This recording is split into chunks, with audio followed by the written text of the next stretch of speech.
Miquel, ella és l'Alexandra, ella és l'Estefania, ara ens anirem presentant. Us explico una mica la sessió d'avui, que és potser una mica diferent a les que hem fet fins ara.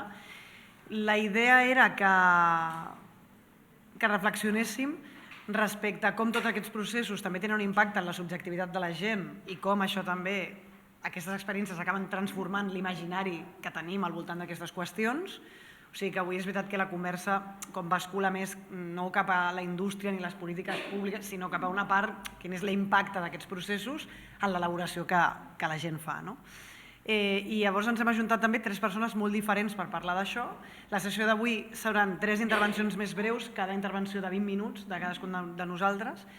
Cadascú de nosaltres apareix en aquesta conversa per carreteres molt diferents i llavors cadascú també introduirà com ha arribat aquí, però crec que tenim en comú que dintre de les coses que ens han interessat en aquest tema ens ha interessat especialment aquesta part més subjectiva, que era una cosa que volíem abordar durant el curs. Llavors també us explico a nivell com de des de quin lloc parlem, que cadascú ara ens introduirem, i que puc situar que l'Estefania i jo mateix formem part del grup impulsor d'aquest curs i l'Alexandra és algú que convidem externament, que vam conèixer arrel dels famosos podcasts que tothom ja los tiene en su mesa de noche, i que la conversa que ella tenia respecte a la seva recerca també ens va fer pensar que tenia moltes connexions amb aquesta altra mirada sobre aquest fenomen. Llavors, ara cadascú s'introdueix i començaré jo mateix, per tant ja començo també situant una cosa, que és que una de les diferències entre nosaltres és que tant l'Alexandra com l'Estefania han investigat aquesta qüestió i jo no.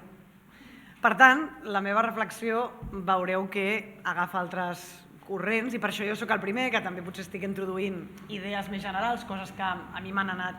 És que és ben bé que... No és obvi. Llavors també ho dic perquè jo no estaré fent una intervenció basada en una experiència empírica ni en una recerca, sinó que són hipòtesis de treball que a mi m'interessa compartir i bàsicament són preguntes que em faig, una mica ordenades, però que penso que les llenço així jo primer de partida i després elles aterraran en casos més paradigmàtics i a partir d'aquí ja podem obrir la conversa. Poso aquest cronòmetre. El títol de la sessió era Solucions tecnològiques per malestars socials, l'impacte en les subjectivitats, i li havíem posat un parell de preguntes. La primera, aquesta, de quina forma aquestes tecnologies, alhora que ens estan donant resposta, també estan configurant noves subjectivitats.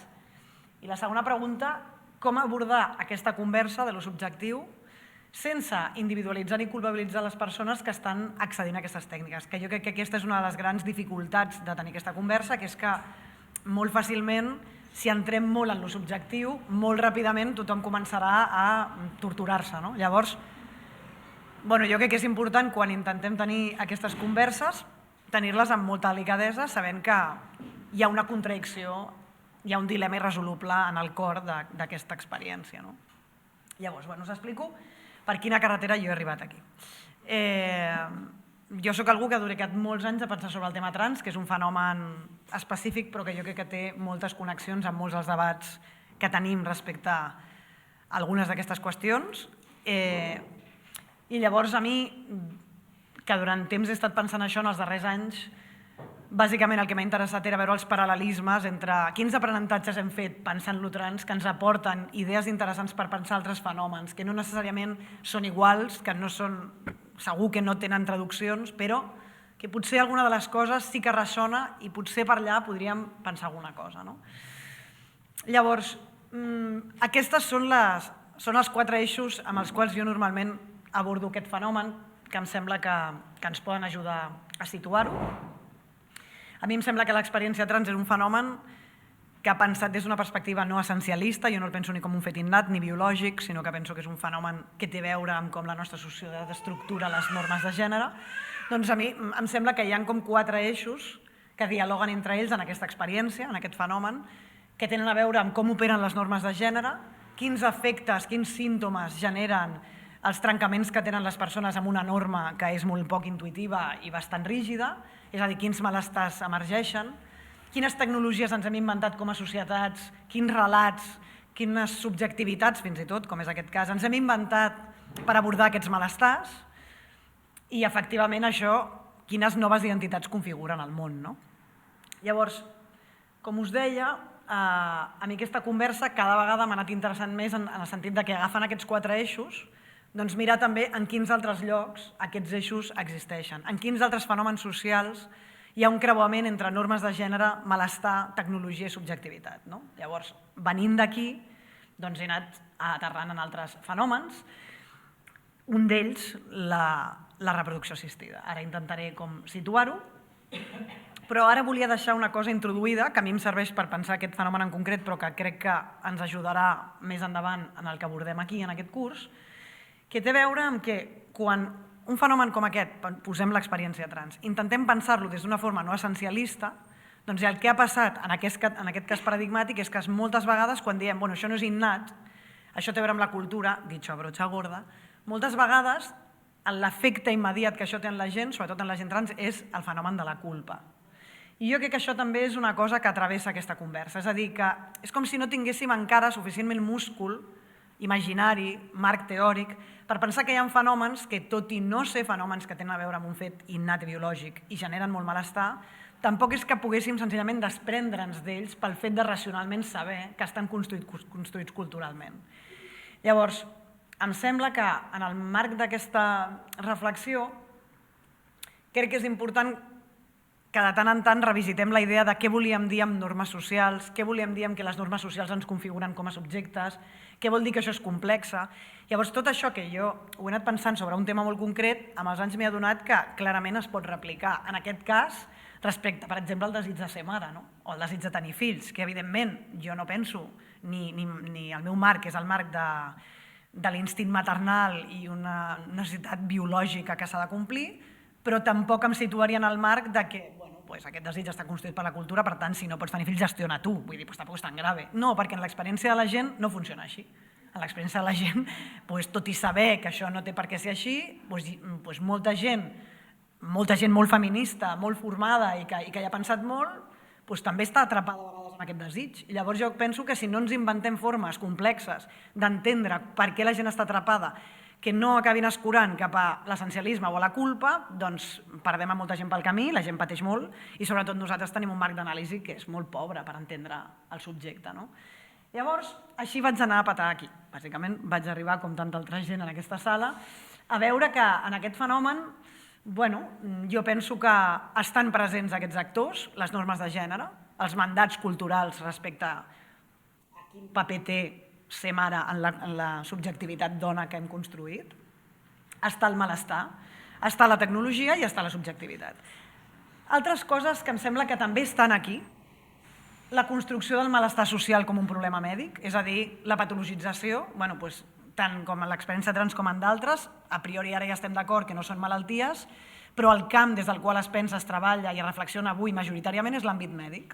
Llavors, si estem aquí, tota una gent fora de l'àmbit mèdic pensant sobre això, doncs d'alguna manera hem de guanyar-li una mica terreny a que, el coherent és que si això no és un problema mèdic, doncs qui defineix com es pensa, com es regula, tampoc sigui l'àmbit mèdic. I en canvi no estem aquí, de fet el nostre paraigües principal és l'àmbit de la salut pública, llavors aquí hi ha alguna cosa que és cosí germà d'altres fenòmens, que és aquest fenomen hem decidit pensar-lo com un pseudoproblema mèdic, o nosaltres preferim utilitzar el subterfugi de la infertilitat, que ens sona més mèdic, quan al fons sabem que aquestes infertilitats són estructurals, que tenen els components que no són estrictament biològics. Tot això està allà. Després a mi també m'interessa molt el tema de la legitimitat del malestar. Aquí us he ficat una tríada que a mi em sembla interessant, que té a veure respecte a diversos processos, recordant aquests 4 eixos de normes de gènere que generen malestars, tecnologies que ens hem inventat i com això genera noves subjectivitats. Em sembla que hi ha diversos casos paradigmàtics en la nostra societat on podem mirar això. Per exemple, el fet trans, que l'hem pensat com una malaltia durant molt de temps, això li ha fet guanyar una certa legitimitat i, per tant, per això la modificació corporal de la gent trans entra per la sanitat pública. En canvi, el malestar estètic pensem que és una mena de frivolitat i, per tant, no hi ha cap conversa sobre si la salut pública hauria d'integrar algun tipus de cirurgia estètica. Per què? Doncs perquè això sí que està a l'extrem de la frivolitat, és a dir, per tant, la culpa.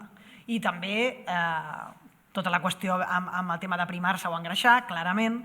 Llavors és com si hi hagués una escala que quan una cosa més a prop de la malaltia està, més legítima és, i quan més lluny està, el malestar menys legitimitat social té. I de fet, estan aquí algunes persones que recordo van fer una recerca fa un temps sobre les cirurgies que tenen a veure amb la reconstrucció de pit a la salut pública.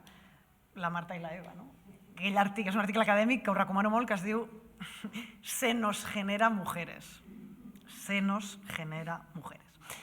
És que són unes gènies. I llavors estudiaven com la mateixa cirurgia, en funció de la carretera per la qual arribis, té un imaginari superdiferent. Si tu has passat un càncer de pit i se't reconstrueix, que és una cosa que no té a veure amb la patologia, aquesta persona, vull dir, no és una malaltia orgànica, però és una qüestió estètica, però com que ve de la malaltia té una legitimitat total.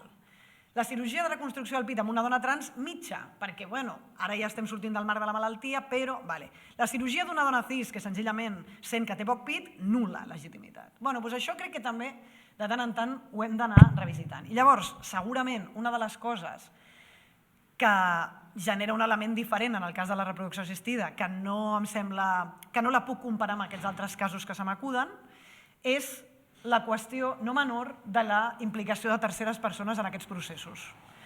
Perquè en els altres fenòmens que jo he pensat més fins ara, doncs eren fenòmens que interpel·laven el propi subjecte, les decisions corporals, mèdiques, eren decisions que només implicaven aquesta persona, per tant reconec que en aquesta reflexió hem d'introduir aquest component que no és menor, que és que hi ha altres subjectes afectats perquè tu puguis, diguéssim, canalitzar el teu malestar, no? Amb això no vull dir res, ni que em sembli bé ni malament, vull dir, només introdueixo que això és una particularitat que té aquest fenomen que estem pensant. Llavors, això només per explicar-vos d'on venia jo, quines eren les meves eines, o sigui, quina era la meva cuina i en quin sentit em sembla que hi ha moltes d'aquestes coses que sí que les podríem a vegades traslladar o que ens pot servir el que s'ha pensat a altres llocs i no començar de zero a cada cop aquestes converses, no? Llavors, introduint ja aquesta pregunta, que és una pregunta que cadascú intentarà anar contestant a la seva manera, m'interessava pensar com aquestes tecnologies que indiscutiblement estan aportant coses al malestar de la gent, diria aportar i no calmar, perquè això és el que hauríem de discutir, però en qualsevol cas estan generant coses i efectivament molta gent partia d'una impossibilitat de poder tenir fills i mitjançant aquesta tecnologia alguna gent. Algun dia potser tenim les xifres de quanta gent realment de la que està en aquests processos finalment va poder tenir fills, però per a aquesta gent que els va poder tenir és indiscutible que hi va haver una millora en això, no? O sigui, hi ha una cosa que aquesta gent clarament la va fer sentir millor, va sentir que podia complir amb el seu projecte biogràfic d'una certa manera. Però també ens preguntem si... Però llavors, per dir-ho d'una manera, també fent com complicitat amb el títol del curs, entre moltes cometes, quin és el preu subjectiu que paguem amb això? Però no dic pagar un preu en un sentit de partida negatiu, sinó, l'arribada d'aquestes tecnologies en aquestes experiències es metabolitza en formes subjectives concretes. I després també una altra cosa que la volia situar en algun moment, no sé si és aquest, al principi o al final, però finalment he decidit fer-ho ara, que és que crec que aquesta és una conversa que hauríem de poder tenir, és molt difícil, però en algun moment, per exemple aquesta tarda, tenir-la independentment o paral·lelament a la conversa dels drets. Perquè llavors ens fem una mica de liu. És a dir, ara hi ha uns drets que regulen això, podem veure si s'han d'expandir o no, però crec que la conversa sobre si una cosa ha de poder-se fer o no és una conversa, i la conversa sobre l'impacte que té això en la subjectivitat és una altra, perquè si no les podem separar, doncs per posar un exemple, jo penso que avui en dia la gent trans té dret a la modificació corporal. I jo aquest dret no el discutiria mai, però sí discutiria si això té impactes positius o negatius en la subjectivitat de la gent. I s'ha de poder tenir aquesta conversa sense que vulgui dir implícitament que arrebatarem els drets de la gent. Llavors, com que jo vinc d'un lloc on clarament és molt difícil tenir la conversa sense que es tradueixi que un traurà drets, doncs dic, a veure si en aquest cas podem introduir de partida una distinció entre, a mi una cosa pot semblar-me que ha de ser legal, i després em sembla que hem de discutir si el malestar estructural que això està intentant abordar ens està servint per alguna cosa o no, perquè potser no, i perquè potser regulem això durant molt de temps, pensem que ha de ser legal, jo penso que això ha de ser legal i després també penso que aquesta no és la carretera per abordar quin és l'origen del malestar. No crec que sigui per aquí, ara crec que ha de ser legal, no? Bueno, per dir-lo muy a brocha gorda, a ser legal el què, com quan, hauríem d'aterrar-ho, però em sembla que hem de distingir les converses. Llavors, preguntes que m'interessen a mi. Fins a quin punt aquestes tecnologies metabolitzen els malestars que sentim, és a dir, partint d'una posició de dolor, de molt malestar, per exemple, haver d'acceptar que un no podrà tenir fills quan desitja tenir-los, això és una posició de molt dolor subjectiu, o de molt difícil. Llavors la pregunta és, la introducció d'aquestes tecnologies i el que això ens genera, com a resultat, té una posició de menys patiment? Això no ho tinc clar. És impossible comparar-ho, evidentment no tindria sentit fer-ho, però jo crec que aquí hi ha alguna cosa per pensar, que és que jo no estic tan segur que la suma zero d'això sigui que això només ha sigut bo per la gent. És que això ha ficat a la gent en altres líos. Y entonces habría que ver si el lío 2 es tan mejor que el lío 1. No lo sé, pero tengo dudas de darlo, por supuesto. I després, una altra pregunta que m'interessa molt és si podem dedicar una estona en algun moment a pensar quin era el malestar. Si el malestar era la impossibilitat de tenir fills o si el malestar és l'origen, el mandat cultural de que no tenir-ne és un fracàs en la biografia. Perquè potser no és el mateix. I això no vol dir que la conseqüència de l'un, és a dir, una societat que pensa, sobretot en les dones, que no tenir fills és un fracàs, i això està molt incorporat, doncs pot tenir com a conseqüència un malestar molt concret amb la impossibilitat de tenir-los. Però la pregunta és, quin era l'origen de la cosa que feia del fet de no poder tenir fills un autèntic fracàs? Doncs jo penso que aquí hi ha elements culturals sobre els quals hem de pensar molt detingudament. Que potser a la nostra generació ja no hi som a temps, molt probablement. Però potser si pensem la gent que es trobarà en aquesta experiència d'aquí 20 o 30 anys, doncs sí crec que és la nostra responsabilitat ara d'analitzar aquests fenòmens per imaginar quins relats disponibles volem deixar als que venen al darrere. I ara, en el moviment de la crisi de la gent, dels militants i les militants contra la crisi climàtica, he trobat un concepte que em sembla molt maco, no té res a veure amb el que ens ocupa, però una mica sí, que és com ser un buen ancestro. És a dir, quan nos estudien nuestros fósiles i trobin el que nosaltres vam deixar pels que venen a darrere, doncs quin llegat nosaltres volem deixar, quin aprenentatge nosaltres volem deixar de l'experiència de dolor que va suposar no poder tenir fills i quines propostes ens imaginem per resoldre'l, no en el curt plaç del que a nosaltres ens inquieta, sinó el que ens imaginem que realment era l'origen d'aquest malestar. Per exemple, això a mi em sembla que té molts diàlegs amb l'experiència trans, amb la pressió estètica. L'origen del malestar de la gent trans és un o és una societat que ordena el gènere d'una certa manera. I això no vol dir que la gent llavors, avui, el 2024, fa transicions, però de la mateixa manera que avui la gent, quan no pot tenir fills i ho desitja molt, fa aquests itineraris, crec que hem de tenir la valentia de pensar però què és el que originava que això fos una experiència tan tremendament dolorosa. I preguntar-nos si en contextos on no hi havia aquestes tecnologies es vivia igual, que és el que més m'interessa ara. Llavors, en aquesta pregunta sobre quan aquestes tecnologies entren, què produeixen subjectivament, a mi hi ha 3 llocs que m'interessen especialment, que és la culpa, el límit i la incertesa.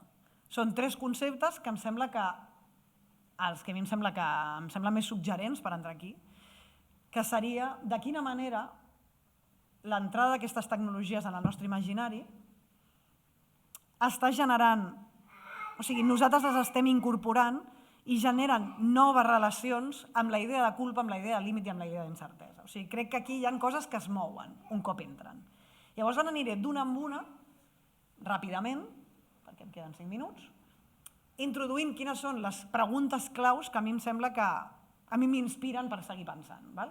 Respecte a la idea de límit, la idea de límit és una idea que em sembla molt interessant, és una idea que està sobre aquesta qüestió molt present, el límit de l'edat, el límit dels intents, el límit dels diners, el límit és un concepte molt important, però jo he de dir que la primera vegada que vaig pensar sobre el tema del límit respecte a la reproducció assistida, com en sèrio, necessito pensar sobre això, va ser quan va començar a emergir els resultats dels primers estudis i dels primers intents de trasplantaments d'úter a l'Hospital Clínic. I, de fet, en el marc d'aquest procés vaig tenir la sort d'anar a sentir una conferència al doctor Francisco Carmona Herrera. Era un context molt específic, era un congrés mèdic de persones intersexuals, són congressos que estan tancats al públic, Llavors, normalment venen molts professionals que expliquen els últims invents de les tecnologies i en aquest cas aquest doctor venia a explicar l'èxit que estava tenint el trasplant d'úter. Llavors, he trobat, ell ho va dir a la conferència i he estat rastrejant si en algun altre lloc també ho ha dit. Llavors he posat aquí aquest extracte d'una entrevista on diu alguna cosa similar, però no cal que llegiu sencer això. Bàsicament ell quan fa la seva intervenció diu jo he vingut a explicar el que nosaltres sabem fer. He vingut a dir que nosaltres ja sabem fer un trasplantament d'úter. També vull dir, nosaltres no som qui per decidir si la societat ha de fer això. Però volem que sapigueu que ja es pot fer. Això també té un punt una mica, claro, sí. Ara ja, però em va agradar perquè no és molt habitual sentir un metge dir tenim la tecnologia per fer això. Però la decisió sobre si la societat ha de disposar d'aquesta tecnologia, nosaltres aquí no, Vull dir, discutiu vosaltres com a societat si penseu que això ha d'existir. I em va semblar que ell apuntés això i em va semblar una mica, home, si fins i tot ell diu això, doncs pensem-ho, no? Llavors, respecte a aquesta idea del límit, la cosa que em sembla més, que més m'interpel·la, és que sento que, com que el límit s'ha mogut, doncs l'experiència del dol també s'està movent. L'experiència del dol de no poder tenir fills. Això són preguntes que jo em faig, però em pregunto com s'elabora el dol de no poder tenir fills en un context tecnològic. Es decir, en un otro momento, pues usted no puede tener hijos, fin. Entonces haces un duelo, lo pasas muy mal, te reinventas en otras figuras, la tía, la prima, lo que sea, però tu no vas a poder tenir hijos. Llavors fas un dol, que era molt complex. Ara estem en un escenari on el dol no es produeix de la mateixa manera, perquè tu no pots, però hi ha una tecnologia que normalment una tecnologia fa unes promeses molt més altes de les que pot complir, i per tant, com es produeix aquest dol? Com es decideix fins aquí?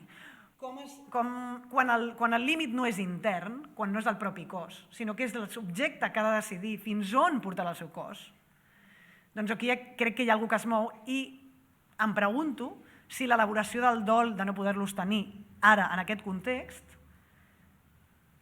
no puc dir és millor o pitjor, però puc dir no és neutre i està generant una posició subjectiva específica que abans no existia, sobre la qual crec que hauríem de pensar molt més, sense entrar en la qüestió del límit econòmic. Això és una altra conversa, però imaginem-nos que no hi ha límit econòmic i que la pública cobreix tot, fins on tu vulguis, tot. Totes les vegades i tots els intents. Llavors no hi ha límit.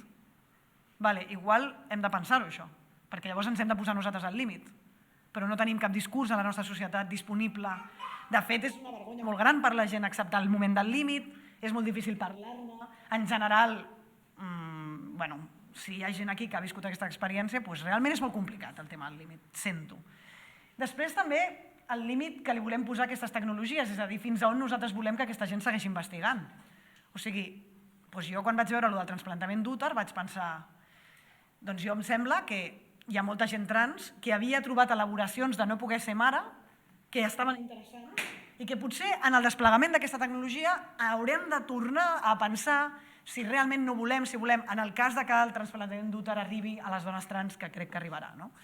Però bé, també preguntar-nos quina era l'utopia d'aquesta tecnologia. O sigui, nosaltres això per què ho estem fent? Per què les estem finançant? Fins on volem arribar? L'utopia és que volem gestar fora del cos? Doncs diguem-nos-ho com a societat, no? Però com a mínim que en algun moment, o no, o que es pugui gestar il·limitadament a qualsevol edat.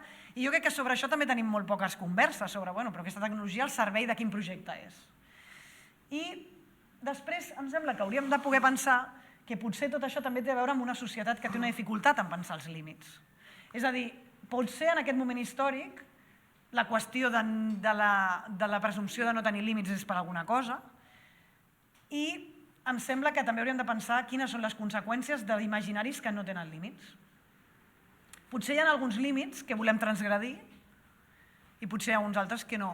No perquè no es pugui, sinó perquè considerem que a nivell psíquic no serà bo per nosaltres. Ni comunitari, que això és un altre, però tampoc psíquic. O sigui, potser està bé que tinguem unes convencions respecte a on ha d'estar el límit. I tinc la sensació que davant de l'absència d'això, la gent està sola enfrontant aquesta conversa, que és irresoluble i que és molt dolorosa. Sobre això també podríem pensar, m'allargo 3 minuts més, el cas paradigmàtic de la població LGTBI, que és un cas paradigmàtic, per què? Perquè és una població que ha tingut límit durant molt de temps i ara s'ha aixecat el límit. Què fa la gent quan s'aixeca el límit? Doncs aquí també hem de pensar què ens diu aquesta població que nosaltres som, la generació que ha pogut veure com una generació de gent no podia i uns altres han pogut. Quines narratives elaborava la gent que no podia, i aquí estem veient un fenomen que és molt evident de que la potència del desig de tenir fills és molt brutal, fins i tot per a una població, per a una comunitat que havia inventat milers d'imaginaris respecte a aquest fet, quan ha pogut tenir-los s'ha mogut de lloc. I aquí jo crec que hauríem de rescatar imaginaris que ens podrien servir també per la gent heterosexual. Com elaborava la gent que no podia tenir fills que aquesta biografia, que aquesta vida valia la pena? Com s'ho inventava? I després, la qüestió genètica, que també està sobre la taula, com s'ho feia aquella gent per estar disposada a defensar, com ho defensava amb tanta vehemència, que el vincle amb els fills no és genètic. Es va defensar molt als inicis dels moviments per l'adopció i llavors, doncs aquí teníem una oportunitat de com s'ho està fent aquesta gent, com que l'entrada d'aquestes tecnologies és tan potent, s'està una mica perdent, però com a mínim podríem plantejar-nos, aquí hi havia algunes possibilitats per imaginar. No ho dic per romantitzar aquestes poblacions, ni molt menys. Ho dic perquè demostra, efectivament, que estan socialitzades en el mateix món que la resta. Molt ràpidament amb la idea d'incertesa i de culpa. Sobre la idea d'incertesa, escoltant la segona temporada d'aquest podcast que tant ens agrada, estava escoltant la conversa entre dues antropòlogues en aquest podcast i en un moment donat estava al gimnàs, és real total, y entonces paré todo lo que hacía, me guardé el minuto, digo, espera, Ana Cerezuela, aquesta antropóloga, diu així. Es muy interesante porque al mismo tiempo que se genera una serie de normatividades sobre la anticipación, es a dir, las tecnologías de reproducción asistida generan això, es decir, la idea de tener un buen embarazo es el embarazo planificado, la idea de que el periodo preconcepcional es algo de lo que cuanto antes empieces a ocuparte mejor, es decir, que la alimentación que tú tengas unos años antes será determinante, tot això. Sobre todo como mujer, que parece que el futuro de la humanidad está en tus manos a partir del día en que se te ocurre que algún día serás madre, porque tú representas la herencia que tendrán después. Y digo, pero aparte de todo esto, al mismo tiempo está generando que tengamos que aceptar que la reproducción es algo extremadamente caótico, porque somos cuerpos, somos materia orgánica que está constantemente en contacto con otra materia. Y es imposible controlar esto desde este complejo industrial contra la incertidumbre. Se empieza con los inicios de la industria aseguradora, continúa con la biomedicina contemporánea y se va multiplicando y estirando. Y cuando vamos a la literatura antropológica, a la teoría sobre la incertidumbre y el peligro, vemos que hay otros sistemas, otras formas de organizar la incertidumbre que sí que pueden dar respuestas más o menos efectivas al infortunio. Pero la probabilidad y la biomedicina no son sistemas que puedan erradicar la incertidumbre. Pueden hacerla visible, pero no la pueden hacer desaparecer. I estamos en el momento de tener que aceptarla perquè no hay otra. Em va semblar superinteressant aquesta idea de però nosaltres realment som una societat que pot acceptar que la reproducció és un caos, per tant, que no la podrem controlar. I m'agrada molt la idea del complejo industrial contra la incertidumbre. És a dir, que nosaltres estem en negació total, absoluta, d'una cosa que no podem controlar. Llavors estem fent com si poguéssim controlar-la més que mai. Llavors em pregunto si no hi ha una relació entre un context històric, social i econòmic d'enorme incertesa i alhora una societat cada vegada més incapaç de sostenir la incertesa, sobre la qual no cal que ens torturem, però probablement hi ha alguna cosa que tingui a veure amb això. I després també, no se li escabrà a ningú, que en un moment de crisi o de falta de sentits importants que orientin la vida, de projeccions en altres èpoques professionals, familiars, el que sigui, en un moment de tanta crisi de les identitats disponibles que podríem ser, podria ser llavors que la reproducció o la identitat que esdevé la reproducció, la identitat mare o pare, però paradigmàticament mare, estigui esdevenint una certesa especialment desitjable? És a dir, en un moment on hi ha molt poques coses que puguem saber i predir de la vida, aquest seria un projecte en el qual ens podríem volcar perquè aquest sí que una mica depèn de nosaltres? I llavors, podria ser llavors que la precarietat no només ha sigut una causa de que hem arribat aquí, sinó que està sent el propulsor? És a dir, en un context de molta... O sigui, hem arribat aquí donada una gran precarietat. Però pot ser que en un context de molta precarietat aquest desig encara agafi més força perquè les altres incerteses segur que no depenen de nosaltres. Llavors aquí crec que es barregen molts factors que crec que hauríem de pensar de forma més estructural. I respecte a la culpa, molt ràpidament, crec que segurament la tecnologia està generant també una forma nova de pensar la maternitat, que és la gent que és mare des de la culpa. Des de la culpa de la tecnologia que va fer servir, els diners que es va gastar, tots els intents que va fer, les coses que no va fer exactament, estan d'acord amb el procés, però que la portaven allà. No sé si en altres experiències, en altres generacions, era molt obvi que la gent arribés a tenir fills des de la culpa. La gent que t'envolta, que et diu, bueno, ho he fet, però amb una certa vergonya, amb una certa tensió, amb una certa contradicció política. Bueno, doncs jo crec que això també està generant una nova manera d'estar aquí, sobre la qual crec que hem de pensar, i que hauríem d'inventar-nos alguna millor que la patologització, l'essencialisme o la culpa per poder donar sentit a aquesta experiència. No? I acabo amb aquesta investigadora, que em sembla molt interessant, que és una investigadora que proposa la idea de la tecnologia de la humilitat. A mi m'agrada molt la idea de la tecnologia de la culpa, però investigant sobre això vaig trobar-me aquesta investigadora que diu, bueno, potser hem d'acceptar que aquestes tecnologies que estem fent servir són molt problemàtiques, són dilemes ètics que estem travessant, no les romantitzem, i probablement amb una mirada més humil sobre això que ens passa, potser també podem trobar altres respostes més complexes. No? Llavors, que tenen a veure amb entendre que la reproducció és un caos, és impossible que intentem predir-la, que estem en un context molt incert i de molta incertesa pel futur i que nosaltres som fràgils en el sentit que estem configurats per normes socials que ens van mal, però que hem de sobreviure-les. No? Bueno, fins aquí aquest viatge.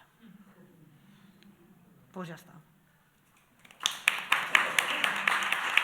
¿Necesitas esto? Wow.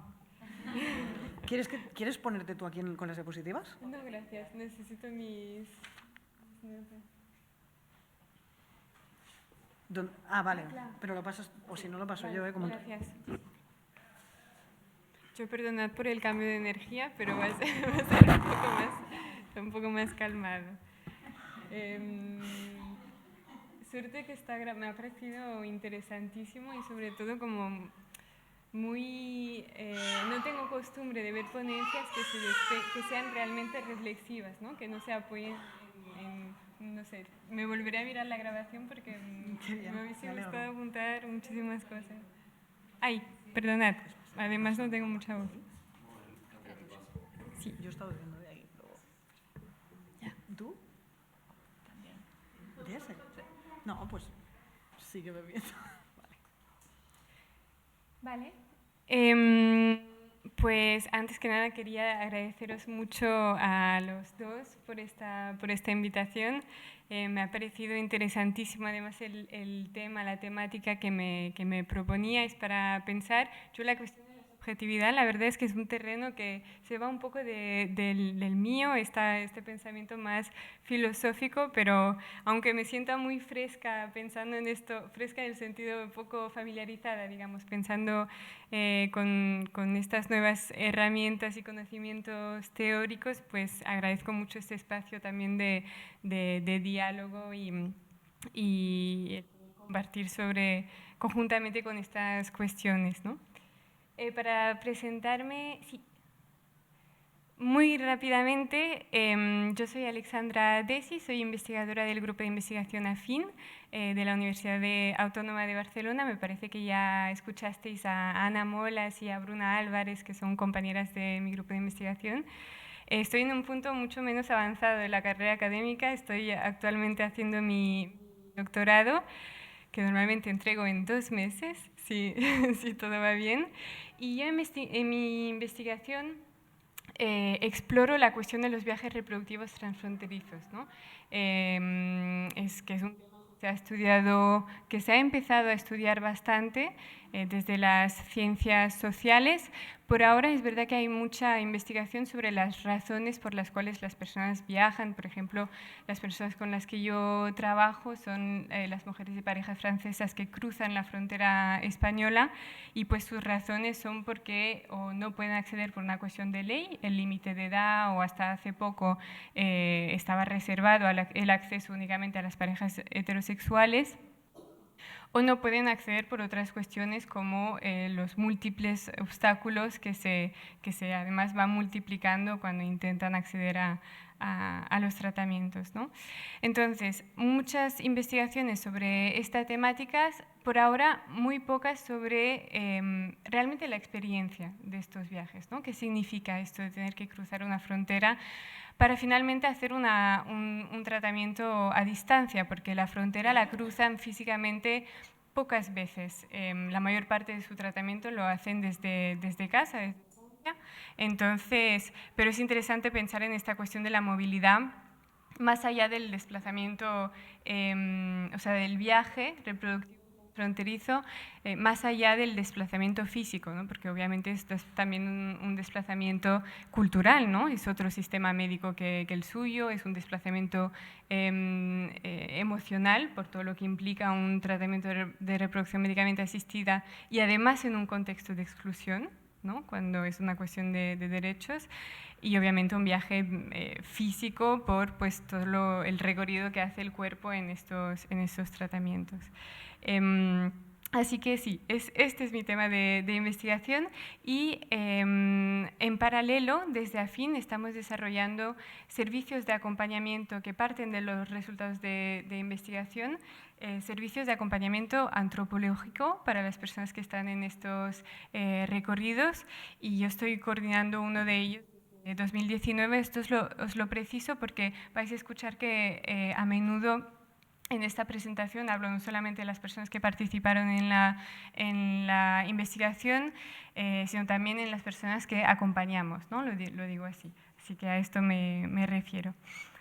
Y en esta presentación individual de apertura de mesa de este espacio, el propósito que me había dado es abrir melones, básicamente, abrir temáticas desde la investigación y que exploramos desde la investigación y desde el acompañamiento, para que lo podamos conversar juntamente después. Entonces, no voy a repetir lo que acabamos de escuchar. Ya conocéis entonces la pregunta de base de esta mesa, esta cuestión de cómo las tecnologías dan respuesta a necesidades y malestares sociales, pero también configuran nuevas subjetividades. Este tema es fascinante y a la vez extremadamente complejo, ¿no? Podemos profundizar en muchas direcciones diferentes, pues las tecnologías de reproducción médicamente asistida, más concretamente, tienen implicaciones profundas y multidimensionales en la vida de las personas que pasan por estos recorridos, ¿no? En la vida de las personas, pero obviamente también a nivel social, ¿no? De la sociedad. Son tecnologías que han tenido y están teniendo un impacto importante sobre el imaginario colectivo, las representaciones sociales de la familia, de la maternidad, de la paternidad, de las personas, de los niños y niñas, de la biología, de la genética, del parentesco, etc. La lista podría ser mucho más larga que esta. Y desde la antropología, la verdad es que el concepto de subjetividad yo lo había estudiado más, bueno, se había empleado en el sentido amplio de la palabra, ¿no? Más bien a menudo para hablar de la vida emocional de las personas, de la vida emocional del sujeto político, ¿no? Pero como acabamos de escuchar, la subjetividad también, bebiendo de otras disciplinas, pues se refiere a cómo nos pensamos nosotros y nosotras mismas, ¿no? En la relación que tenemos con nosotras mismas, la forma de ser y de relacionarnos con el mundo que nos rodea. Y pensando en cómo responder a esta pregunta de cómo las tecnologías han dado respuesta a necesidades y malestares sociales, me ha parecido interesante volver un poco atrás en la época en la que llegan y se empieza a desarrollar estas tecnologías, ¿no? A finales del siglo pasado. Y claro, en las últimas décadas del siglo XX se producen unos cambios de paradigma culturales que ya de por sí modifican la concepción de la familia, la parentalidad y la maternidad. Entre ellos pues podemos citar, es lo que hay en pantalla, pues la despenalización del aborto, la disponibilidad de anticonceptivos, el acceso en masa de las mujeres a la educación y al mercado laboral. Todos estos cambios llevan nuestra sociedad en parte a entender la reproducción y la maternidad como productos del deseo, ¿no? Productos de la elección reproductiva racional e individual de las personas. Y a la vez también se producen cambios en cómo se concibe la crianza, ¿no? Se empieza a concebir la crianza de forma mucho más intensiva, intensa. Esto va a la par de la cuestión de los derechos de los infantes, ¿no? En finales del siglo XX, principios del XXI. Se empieza a pensar de forma más intensiva, sobre todo, bueno, de los padres y madres en general, pero sobre todo de las madres, ¿no? Están a cargo de todos los aspectos de la crianza de los niños y niñas. Son su responsabilidad individual. Tenemos esta imagen de la madre que tiene que ser, a la vez de madre, pues también la enfermera, la psicóloga, la maestra, bueno, todos los roles que podemos imaginar. Esto lo trabaja mucho una investigadora que se llama Donna Haraway, si os interesa explorarlo. Y claro, al ser producto de la elección y al concebirse la crianza de esta forma y también según otros factores como la cuestión del contexto socioeconómico, aunque este nunca fue antes contrario, ¿no?, a la reproducción, cada vez más personas deciden no tener hijos o tener menos hijos y sobre todo tenerlos más tarde, esperando el momento idóneo para tenerlos.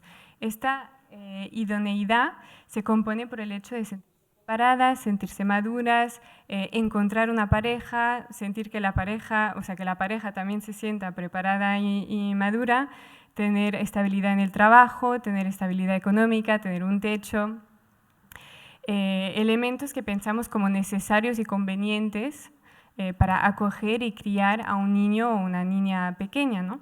En pantalla os pongo un extracto de una entrevista que muestra un poco este recorrido previo al proyecto de reproducción. Y nos damos cuenta que el proyecto de reproducción no nace al final de este recorrido, sino que ella habla de un deseo que está presente desde el principio, pero pasa por como muchas etapas para conseguir estos elementos que ella considera como indispensable antes de tener un hijo. Lo pongo siempre que hablo de este tema porque rompe con esta imagen de la mujer carrierista que un día se despierta con el capricho de tener un hijo, ¿no?, que parece una grosería, ¿no?, dicho así, pero se escucha mucho esta idea, todavía está muy presente.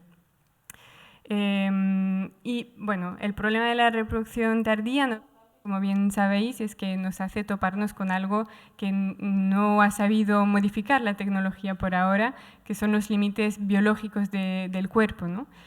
Si la fertilidad empieza a bajar a partir de los 25 años, pues a los 35 ya baja de forma muy acelerada, mucho más rápidamente de lo que las personas esperan, ¿no?, de lo que pensamos. Y se vuelve imposible reproducirnos sin la ayuda médica.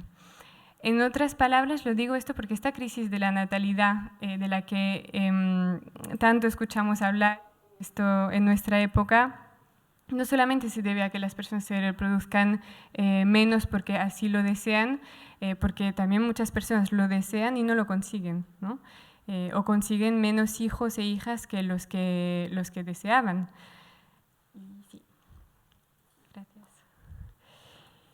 Y la experiencia de la infertilidad en sí tiene un impacto, obviamente, sobre la salud de las personas, ¿no? Antes de hablar de tecnologías, un impacto en cómo se piensan y en su relación con ellas mismas y con su propio cuerpo, ¿no? Aquí os pongo, no son de entrevistas, son frases que realmente escuchamos desde el acompañamiento muy a menudo, ¿no? No me siento una mujer o un hombre de verdad, si no consigo reproducirme, siento que no he conseguido algo que se supone que era natural, siento que mi cuerpo está podrido, que mi cuerpo es defectuoso, o directamente siento que mi cuerpo es una tumba, ¿no?, en los casos para los cuales se multiplican las pérdidas gestacionales. Y aquí vemos como la imposibilidad de tener hijos o hijas de manera natural, aquí solo para retomar la palabra, aunque se puede obviamente reflexionar sobre cuáles son los límites, ¿no?, de en qué momento empieza y termina lo natural. Puede desencadenar conflictos internos, cuestionamientos y una redefinición de la propia identidad de la persona. Y por otra parte, para la mayoría de las personas que acompañamos, para ellas es la primera vez, y aquí me da mucha gracia que me haya apuntado este inciso porque se conecta totalmente con lo que estabas diciendo. Para muchas de ellas nos dicen que es la primera vez que se topan con algo que no pueden controlar, efectivamente. Vivimos en una sociedad en la que parece que controlemos, decidimos, conocemos los tiempos de todo, por ejemplo, sabemos qué día nos llega un paquete, cuántos minutos, incluso cuántos segundos tardará el metro en llegar. para muchas personas es la primera vez que no saben, esperando algo que algún día, si algún día llegará este año. No sé, tenemos la idea de que si trabajamos mucho para lo que queremos, pues lo conseguiremos, ¿no? Y claro, el cuerpo no funciona así. Y pudiendo dar algunas soluciones, aunque también, como lo hemos escuchado, nunca están aseguradas estas soluciones desde la reproducción médicamente asistida, aunque nos den esta impresión. Pudiendo aportar soluciones a la infertilidad, las tecnologías han respondido a estos malestares, a estos deseos genéticos no cumplidos, permitiendo conseguir un embarazo con la ayuda de la medicina, ¿no? Dando más tiempo en el caso de querer retrasar la reproducción, en el caso de la preservación de la fertilidad. Ahora bien, hacer uso de estas tecnologías que implican la intervención de terceros es un proceso en un proceso de reproducción, tiene un impacto sobre las subjetividades de las personas en el sentido que pone en juego por ejemplo, la autonomía y el sentimiento de control de las personas sobre su propio cuerpo, ¿no? Como lo acabamos de ver. Pasar por un recorrido de reproducción médicamente asistida implica poner en mano de otras personas un proyecto de familia, en mano de otras personas y en mano de la tecnología, y esto es una idea a la que muchas personas se resisten, ¿no? O tienen dificultades para aceptar. ¿Queréis que lea lo que hay en pantalla? ¿Lo leo? ¿Sí, no? Es un extracto de una entrevista de una mujer que no se llama Loren, obviamente está anonimizado. Tiene 38 años y dice: es como si mi cuerpo me hubiese fallado. Desde pequeña me enseñaron que tener hijos es algo natural, que ocurre cuando tiene que ocurrir, y aquí estoy, con doctores y medicamentos de por medio. No sé, me siento incompleta, como si hubiese fracasado en algo. Aunque todos me dicen que esto no define mi valor, no puedo evitar pensar que hay algo defectuoso en mí. Es una lucha interna constante entre la razón, que entiende que esto es solo una ayuda médica, y el corazón, porque me siento menos por no poder lograrlo naturalmente. Y podríamos hablar de otros temas que tienen que ver con la subjetividad de las personas, pero uno que me ha parecido muy evidente también es la cuestión de la donación, ¿no? La donación de gametos. Apelar a los óvulos o el esperma de otra persona o de otras personas, en el caso de doble donación, para poder reproducirse, tiene implicaciones sobre cómo se piensa la maternidad, la paternidad, la familia y el parentesco. ¿Seré el verdadero padre o la verdadera madre? Preguntan o directamente afirman que no lo serán, ¿no? Las personas que acompañamos. ¿Qué definición damos a los conceptos de padres y madres para pensar que pueden ser verdaderos o falsos, ¿no?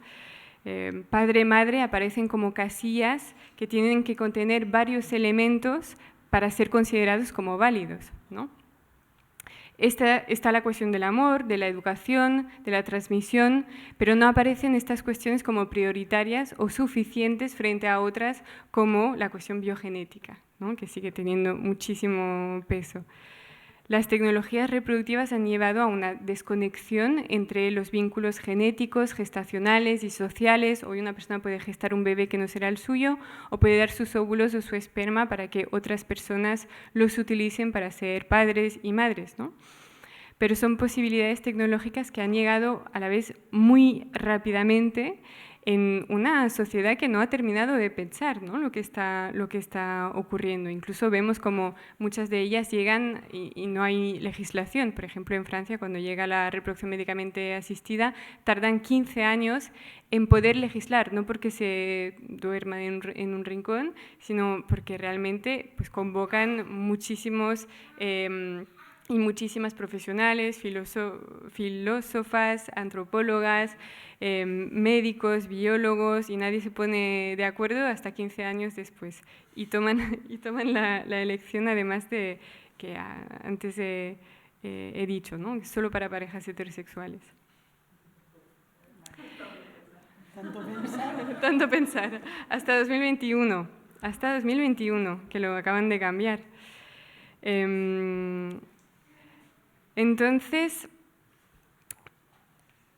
nos cuesta modificar definiciones que pensamos como incuestionables, ¿no? Aunque la antropología nos permite cuestionar esto que parece incuestionable, señalando el hecho de que pues, no son definiciones universales, están construidas socialmente, ¿no? En todo caso, desde el acompañamiento que damos, vemos cómo esto supone todo un proceso de negociación para las personas, en el que tienen que deconstruir esta definición que daban a la maternidad, por ejemplo, para volver a construir otra. Todo esto al mismo tiempo del proceso de duelo, el proceso de aceptación y el proceso de reproducción médicamente asistida, con todo lo que esto implica, ¿no? A nivel de esperas, angustias, pérdidas, etc. Y otro buen ejemplo, quedándonos en el tema de la donación, es ver qué lugar ocupan las y los donantes, ¿no? Para estas personas. Aquí también os leo estos dos extractos. Uno es de Emily, que tiene 43 años, que dice, quiero encontrar las palabras, así porque les pregunté cómo querían hablar del donante o de la donante con su hijo o hija que iba a nacer, ¿no? ¿Qué lugar le querían dar en su vida o incluso en su familia? Les hice la pregunta. Y me dice Emily, quiero encontrar las palabras más sencillas para explicárselo y, bueno, por supuesto que son buenas personas, hablando de los donantes, pero nunca será un padre o una madre. Será, y ahí se atura, y espero encontrar los libros y poder hablar de ello lo más posible porque no es una cuestión natural. Me daría tanto miedo equivocarme y hacer las cosas mal que voy a buscar mucha información para explicarlo bien, ya sabes. Y la otra persona es Fanny, 39 años, que dice, depende de nosotros crear este espacio, de hecho. Una foto en casa o, bueno, no hay foto porque es anónimo, eso es estúpido, pero sí crear un espacio para hablar del donante, pero al lado de la familia, no en la familia.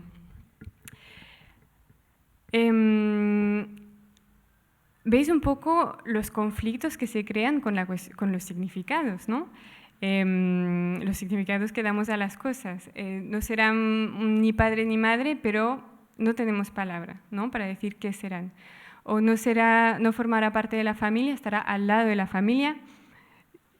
¿Qué quiere decir eso? Porque si es una cuestión de que no participa la educación, pues nosotros y nosotras tenemos a muchas personas de nuestra familia que no participaron a la educación. Y también muchas personas con las que compartimos la genética. Que decimos, por ejemplo, en relación a nuestros ancestros que forman parte de nuestra familia porque compartimos genética. Entonces, en el caso del donante, no, eso. Vemos como hay como cierto, está aquí pero no está aquí, se puede conectar con la cuestión del anonimato también, porque se construyó la donación de forma anónima. Perdón, me estoy pasando mucho de tiempo, casi acabo. Y última diapositiva. Puedes pasar, perdón. Y también está el tema, aquí abriendo otro melón, de cómo se piensa la cuestión de los orígenes, ¿no? En relación a la identidad de las personas que se vincula a la cuestión de la genética también. Leyendo dos extractos, dice Caroline, de 46 años, por mi parte tengo mi historia personal porque pasé los veranos de vacaciones en España desde los 0 a los 15 años. Caroline está intentando responder a la pregunta de qué lugar ocupa España en tu recorrido, por qué escogiste España, y entonces para hacer su tratamiento, porque, perdón, todas estas personas son francesas que han hecho el recorrido aquí. Así que tengo un verdadero apego familiar y personal y, ahí hablando de su pareja, no tiene absolutamente nada que ver con España, excepto que le encantaba Barcelona, la playa de Barcelona y eso es todo, pero no tiene historia de verdad, así que todo tiene que crearse con España. Y Sophie, de 44 años, dice, vamos a tomar clases de español para poder hablar con él, hijos e hijas de donación porque se le dará mejor. Creemos que es una cuestión de respeto hacia su cultura de origen, ¿no? Esto siempre sorprende mucho, pero en realidad Fascina bastante. Así, a la derecha una foto del el documento que, no sé cómo se dice, en faire part, cuando se manda una tarjetita cuando ha nacido un bebé, y le han puesto el nombre de Alma. Alma no existe en francés. Alma no quiere decir nada y nadie se llama Alma. De hecho, suena particular. Y le pusieron Alma porque la donante era española. Entonces, sorprende y fascina mucho esta cuestión, pero es el resultado de un trabajo reflexivo por parte de las personas en las que intentan negociar con la definición de todo el mundo que les rodea, ¿no? Y provoca mucho conflicto y mucho... No se llegan a estas conclusiones con placer, ¿no? Y es un proceso de reflexión que además hacen solas y solos, ¿no? Porque no hay ningún tipo de acompañamiento para las personas que hacen un recorrido a distancia. Entonces ahí, cerrando esta introducción, retomando las palabras de Nikki Hudson, que es una investigadora del Reino Unido, dice: las tecnologías de reproducción asistida no solo crean bebés, sino que también crean padres y madres, crean relaciones, crean parentesco y crean familias, ¿no? No solo son soluciones tecnológicas para problemas de fertilidad, también moldean nuevas subjetividades, ¿no? Nuevas relaciones, reconfigurando no solo la estructura familiar, sino también el modo en que las personas entienden su lugar en el mundo y su relación con el cuerpo, los otros y las otras, y el propio proyecto de vida. Y aquí termino. Muchas gracias.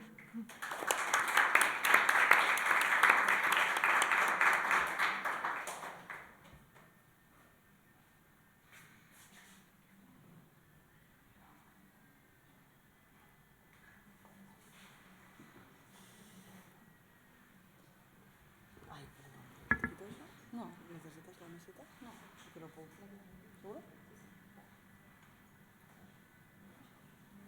¿Lo que sigue? Tengo que acercarme a esto. Espera.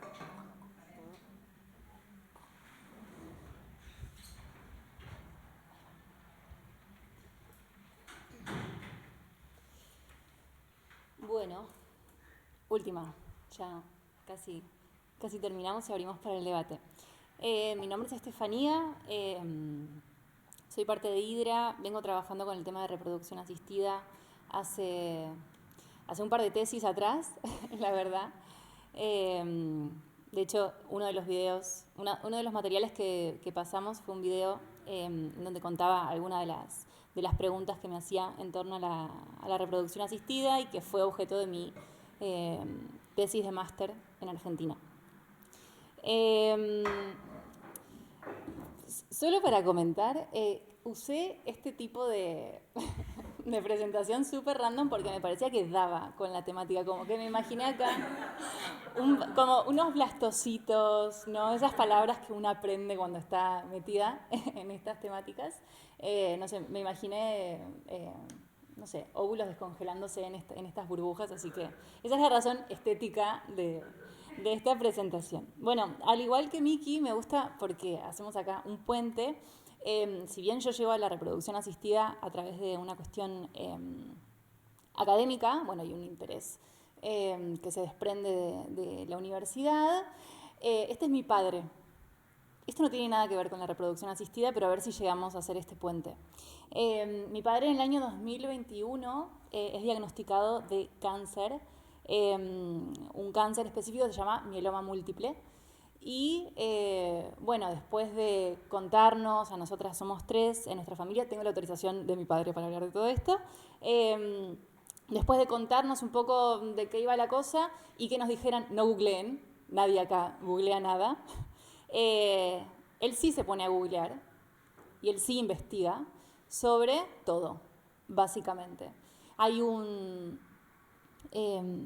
conocido que también era paciente de cáncer en aquel entonces, o lo había sido, que le dice, te recomiendo que te pongas en contacto con la Fundación Argentina de Mieloma, que básicamente lo que hacen es brindar información, pero al mismo tiempo, como era pandemia, o por lo menos en Argentina la pandemia duró como 7 años, más o menos, ahí lo dejamos, bueno, funcionaba, esta fundación operaba más que nada, no en eventos presenciales, pero sí en un grupo de Facebook.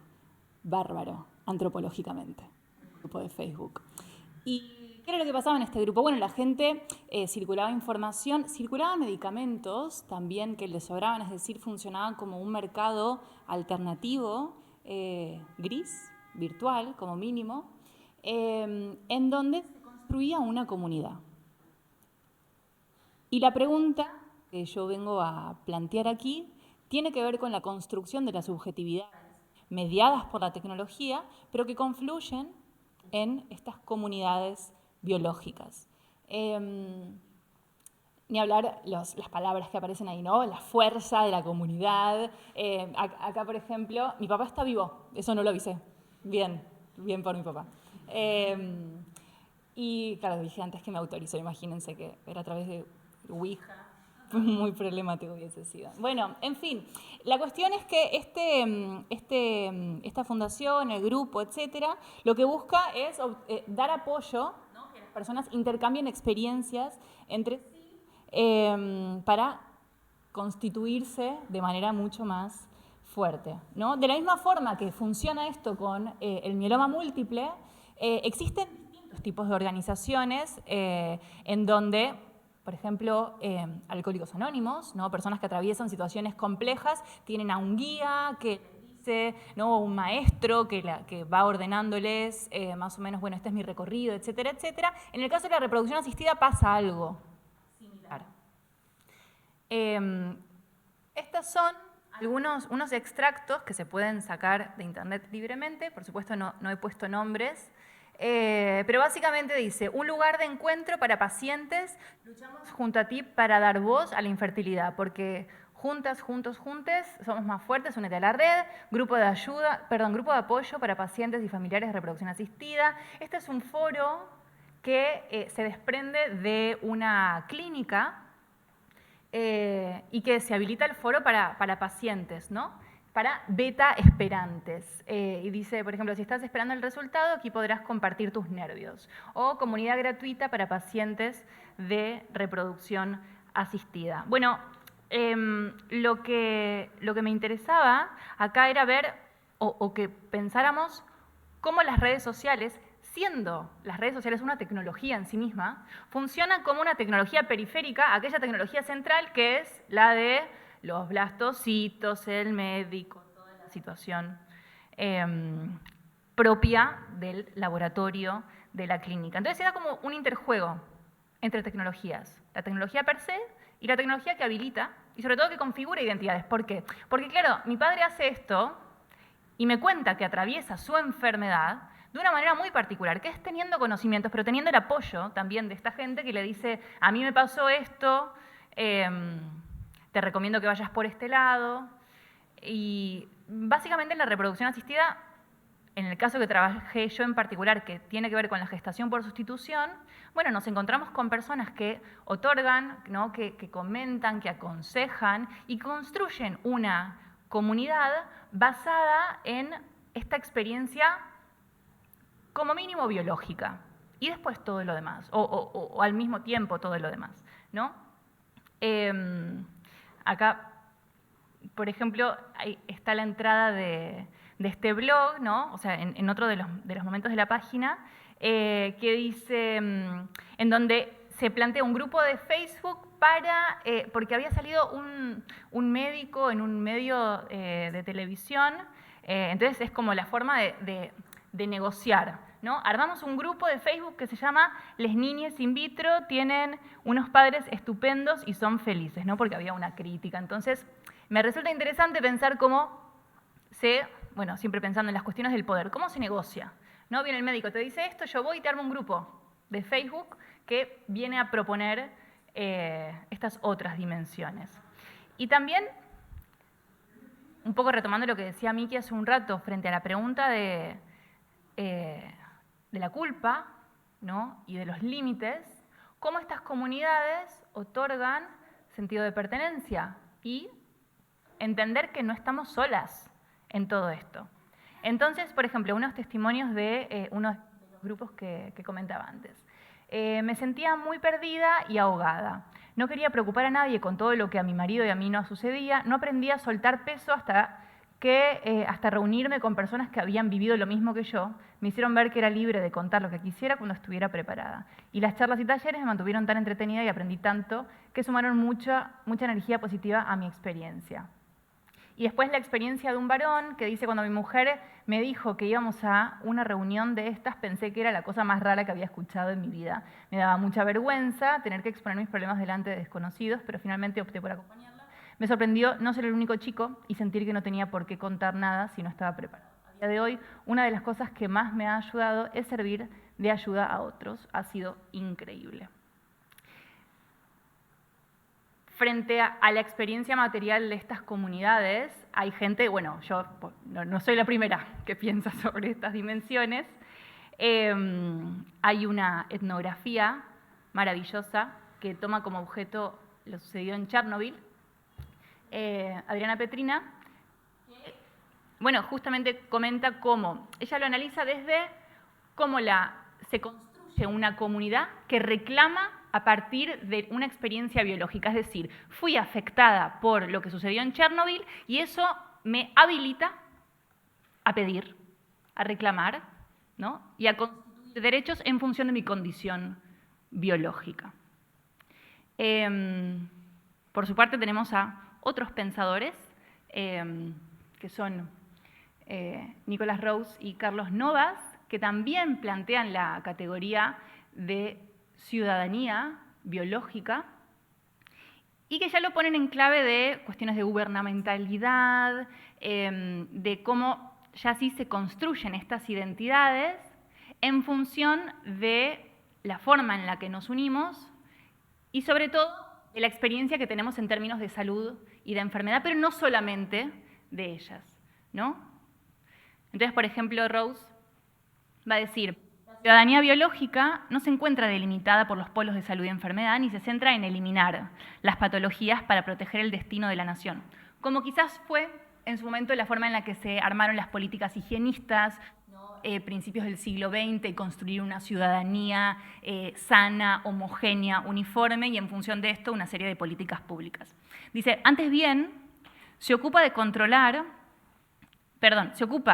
de nuestra capacidad cada día mayor de controlar, administrar, modificar, definir y modular las propias capacidades vitales de los seres humanos en cuanto criaturas vivas. Entonces, un poco se da este interjuego, ¿no? Entre que yo me uno con otra gente, con la que tengo en común alguna cuestión biológica, pero al mismo tiempo esa mancomunión y ese estar dentro de un marco estatal hace que se reconfigure mi propia biología. Suena un poco abstracto, voy a intentar bajarlo un poco.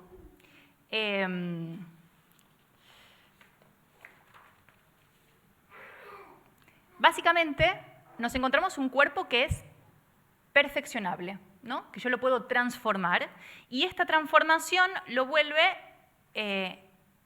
cuerpo deseable, lo vuelve cuerpo ideal, pero mediado tecnológicamente, explotado tecnológicamente. Y que al mismo tiempo la posibilidad que tengo yo de transformar mi cuerpo, ¿no? O sea, deposito en la tecnología, en la medicina, un halo de esperanza. Me pasa algo, voy a poder transformar mi cuerpo, quiero ser madre, lo voy a poder lograr a cualquier costo, ¿no? Es decir, el cuerpo se transforma en un objeto, o sea, por supuesto que es sujeto, pero sobre todo se vuelve objeto de aquello que yo puedo perfeccionar. Y la tecnología se constituye como este vector, como esta máquina que me permite a mí generar esta transformación en términos de un cuerpo deseable. Ahora, lo que a mí me interesaba traer aquí para que debatamos es cómo nos terminamos encontrando no solo con un grupo de gente que me permite a mí pensar no sola, que me permite a mí idear nuevas estrategias y que configura mi identidad desde un lugar particular, sino que también yo me estoy casi obligada a constituirme como una emprendedora de mi propia salud. Y acá de vuelta la cuestión de la subjetividad. ¿Qué quiere decir esto de ser emprendedora de mi salud? Bueno, Básicamente que yo tengo acceso a Internet, que algún que otro dinero me he ganado trabajando, o si no, o complementariamente tengo la seguridad social. Entonces tengo una serie de recursos a mi alrededor que tengo que poder manipular para conseguir ese cuerpo deseable. Es decir, me transformo en mi cuerpo se transforma en la empresa y yo en esta emprendedora que tiene que ir a construir su propia salud, ¿no? Y existen diferentes formas de construir esta salud.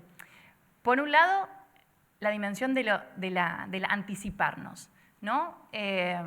Bueno, clínicas que ya, no sé si a ustedes les ha pasado, a mí en la ginecóloga me pasó que, bueno, hay un momento en donde anualmente en cada una de las visitas te empiezan a preguntar, bueno, ¿ya estás pensando en la maternidad? ¿Estás en pareja? Siempre la primera vez, ¿estás en pareja? Como, bueno, está bien.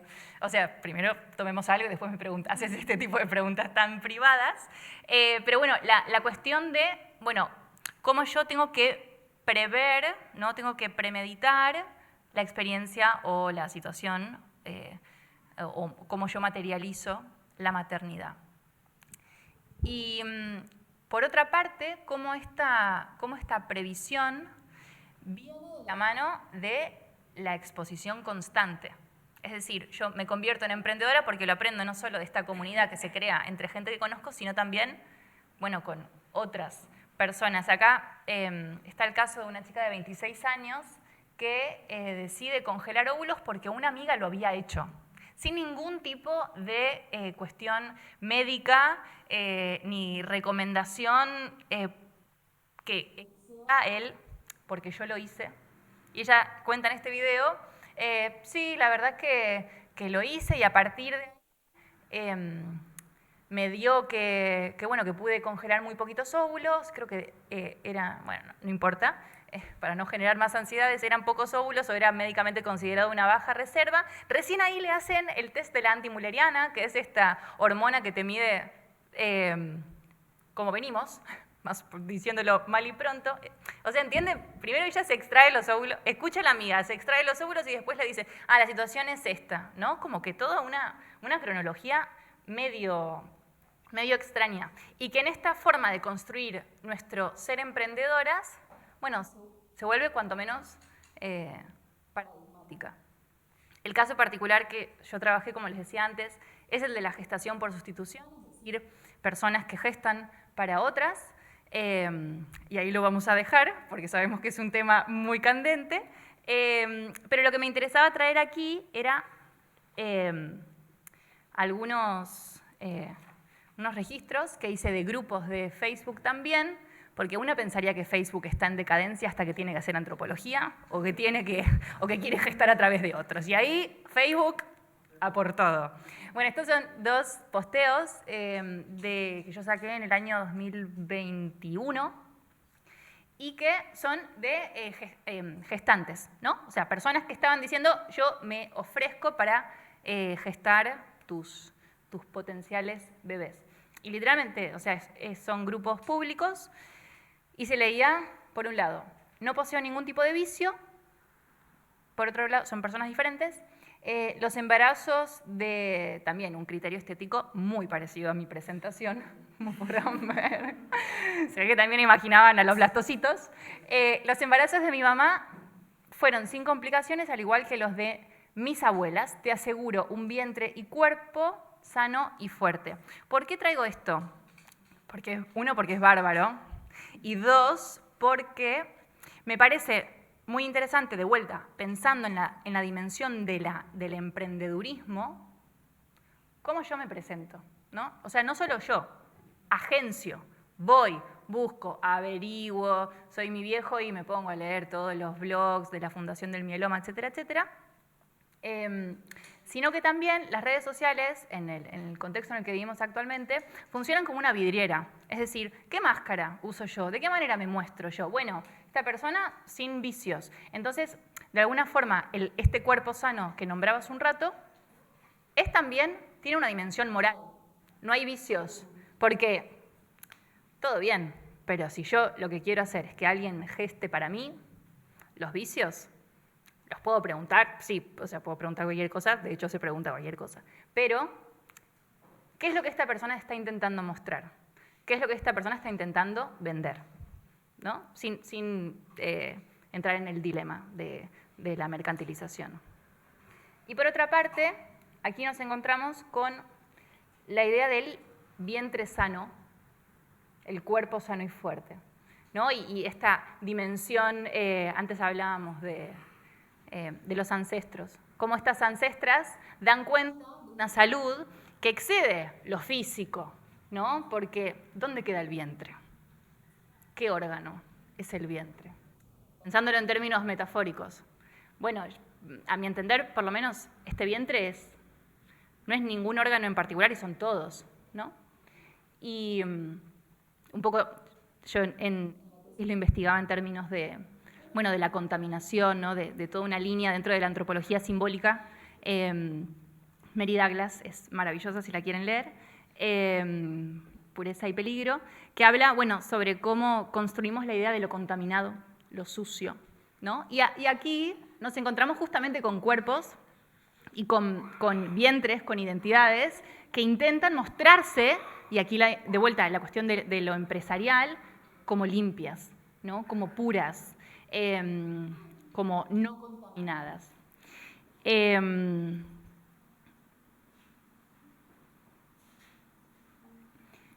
¿Y qué es lo que pasa cuando aparece, ahora ya sí, con todas sus fuerzas, el mercado, ¿no? Y ya para ir cerrando, esta es una noticia, es del año 2016, dice, el nuevo y polémico regalo a los 15, regalo de 15, la vitrificación. Y aquí unos registros, ¿no? unos pedacitos de la noticia, en donde dice, desde nuestra clínica alentamos a preservar la fertilidad de la mujer argentina a través de este procedimiento no invasivo, en vez de gastarlo, ¿qué será lo invasivo, no? Si esto no es invasivo, en vez de gastarlo en un viaje o una fiesta, buscamos concientizar a los padres en invertir ese dinero en proyecto a futuro. ¿Y qué mejor proyecto a futuro que la vitrificación de los óvulos de tu hija? Y después dice, en tanto, el ginecólogo y director de tal instituto calificó la polémica idea como un paso hacia la modernidad, y esto ya es realmente un berenjenal precioso para alguien que lo está cuanto menos intentando analizar, ¿no? Ya para ir cerrando, entonces, un poco no importa, estuve discutiendo sobre esta noticia y no importa si esto es verdadera, si es verdad o mentira. El asunto está en que esto es pensable, en que esto es tecnológicamente posible y económicamente configurable. Y para terminar, para levantar un poco y que no nos quedemos ahí como medio bajo, esto es lo que una imagen similar, volviendo al punto de inicio, a la imagen que tenemos en el grupo de WhatsApp de mi familia, que la puso mi padre cuando nos cuenta del diagnóstico y que dice que nadie pelea sola, ¿no? Un poco como para plantear, bueno, nos estamos cuestionando todo esto, nos estamos preguntando un poco sobre la subjetividad, la confluencia de estas comunidades y ciudadanías. Bueno, la propuesta de abrir aquí el debate tiene que ver con pelearla en conjunto. Muchas gracias.